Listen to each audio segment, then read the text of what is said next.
Hey! Welcome back, everybody. I'm Jade Monkey. We're back here in Rust, talking about Rust Console Edition for the PlayStation and the Xbox. We have a massive quality of life update, big maps coming through, and a dev blog to cover, and lots of little goodies to show off here. So let's go ahead and break it down. All right, so if you've been playing, you know that we do need some performance updates. We have been playing the PTB, checking out the new, bigger maps. It does look like the performance has improved, although occasionally, and I don't know if this is me, the particular server I was on, but it did seem like there were some sputtering and things around the rowboat or sometimes the vehicles, not all the time, but sometimes, and I couldn't hone in on when it was. Although recently I didn't really see any of those jitters, so we're going to keep our eye on it, and again, we'll try to pass on that information to the devs as soon as possible, because we definitely want this thing to be running as good as it possibly can be, especially when we start to add more population.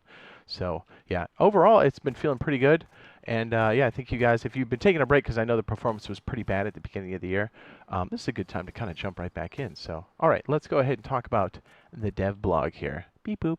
Okay, on March 26th, a new update lands on the island, bringing with it a quality of life improvements. Meta changing adjustments, long requested community features, and is also an important step toward improving performance and stability before World 2.0 arrives at the end of April. There's a lot to get into with this update, so let's break down some of the biggest changes. Running sideways, not anymore.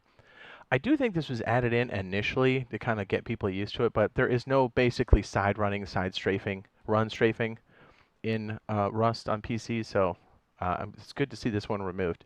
And I got to tell you, the memory muscle memory. Geez, I am having a stroke. The muscle memory from this, you're going to have to really break. So essentially, you have to just keep walking forward and then just use your other thumbstick to kind of swing out. Kind of like a mouse. So that's a huge one. I even find myself still just moving my left stick and going, oh yeah, I'm like super slow now. So it is a massive, massive change, and it is a good change because that's the way Rust was intended to be played. And I do think it'll help cut back on some of the banned people too. Also, just another fun fact as we're kind of going through this, there has been another ban wave. So again, if you're somehow doing this or thinking about doing it, I would strongly advise that you do not do it, because even people that have been doing it for a long time are getting pieced out. And thankfully, they're getting pieced out because the legitimate players have just been dealing with that trash for so long. So it's good to see people get banned. And it does seem like they're sweeping people up at a rapid pace. So don't do it is bad. Following community feedback, the side sprinting has been removed. This feature could sometimes feel unfair because of how quick players were able to move and strafe side to side. Yes, avoiding shots was quite easy. Combat should now feel more methodical, with positioning, timing, and smarter movement mattering even more. That's kind of a rough sentence, yeah? After testing this change on public testing branch, the version has been introduced in the final one. Is the final one, excuse me, geez. With a slightly wider movement cone to better suit controller and analog stick movement. Please let us know what you think. Yeah, so essentially this movement that we're talking about, you can see right here. Like you can go back and forth, but you're not running. Like I've got sprint on, but it's not like walking forward or backward, right? Even walking backward is slower. So I have to move my mouse. In our case, it would be the right thumbstick. So I'm moving forward with the left, and then I would be moving my right thumbstick to kind of get that movement. So that's why you see on PC people doing this. They run forward and just wiggle their head. That's why, because that's the only real way you can kind of avoid. So yeah, big deal. This is also new with the change, or I should say with the update, a crosshair that works for you. Another big, highly requested addition coming with this update is the crosshair customization. This is a great accessibility feature for anybody who wants more control over how the game looks and feels, letting you adjust the style and color of the crosshair to better match your preference. This is also in line with the PC version. You will also be able to customize the color of the UI elements, giving you even more ways to tailor the experience to your liking, so make sure to give the new options a try. More ways to modify your weapons, 2 new silencers, and a brand new gas compression overdrive are arriving with update 1.11, giving players a few more ways to customize their loadout. The soda can silencer and the oil filter silencer can now be crafted at Tier 1 and Tier 2 workbenches, respectively, replacing the crafting military silencer, which will still remain in the game as a loot spawn. So essentially in the loot pools, it's still around. As for the gas compression overdrive, this brand new mod can also be attached to a wide range of weapons, increasing the bullet damage and velocity in exchange for a slower rate of fire. This makes it a strong choice for players who prefer harder hitting shots, especially at longer ranges. Yeah, it's gonna probably be pretty rough for the people doing the, you know what I'm saying? The doo-doo stuff. Turrets need boundaries too. This was a big one. I've been talking about this for a very long time, and it's nice to see this kind of come in now because I think this really does truly help the solo. One last major adjustment in this update focuses on turrets. Players will now only be able to power a maximum of 12 turrets within a 40-meter radius, helping improve overall game balance and reduce excessive turret spam. Yes, the big groups, the Zergs, all of that stuff. We're talking to you. Now you can have more than 12 turrets. It's just as you try to power up the 13th one, the other one goes down. So that's kind of how it works. So that's how it works on PC.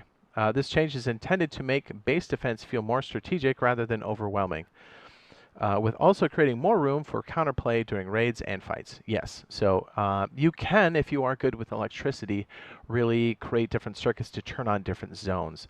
Another good reason to make sure that you've got a good electrician, but also Rust Plus, when we do get that, that is a big part of it. So you can kind of see how things are happening on your phone, and you can also control things while you're online or offline. So Rust Plus is a massive thing that we do need at some point.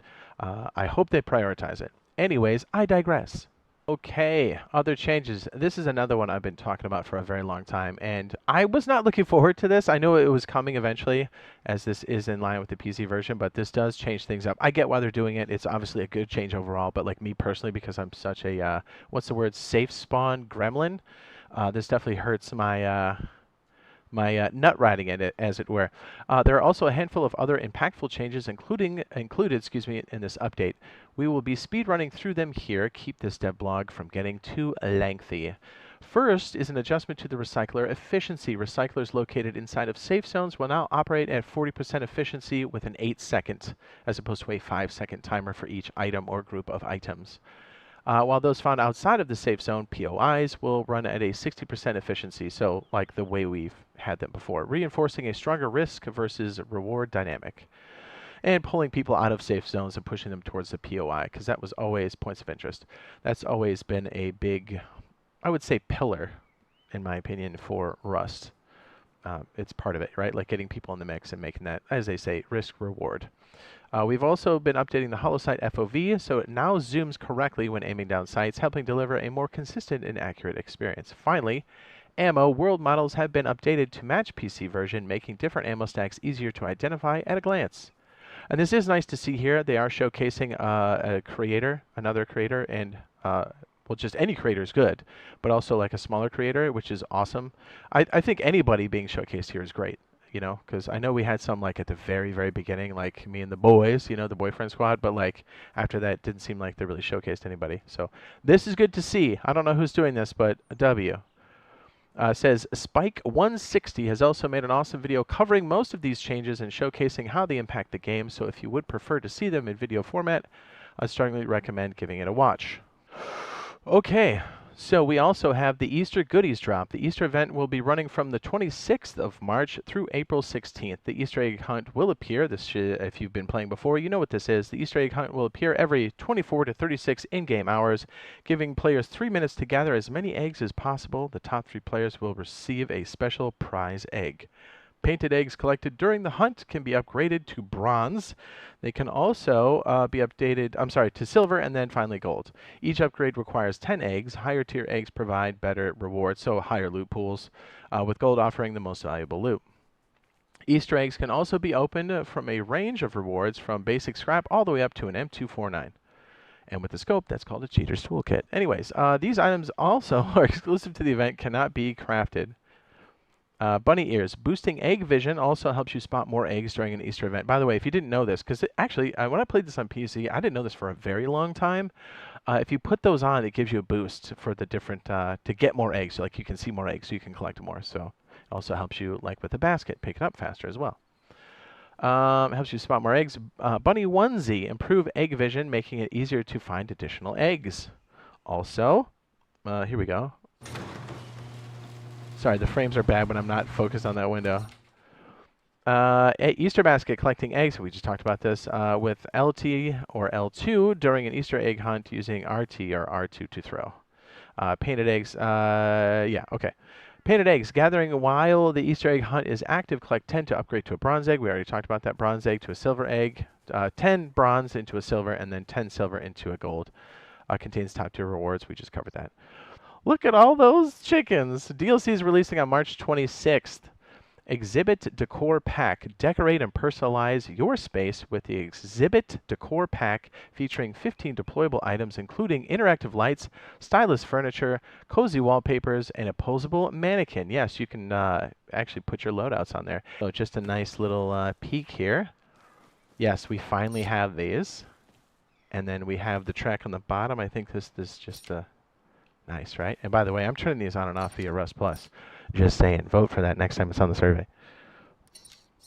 And we have the RGB lights, red, green, blue. And you can also paint these, so change the colors by using your paint tool.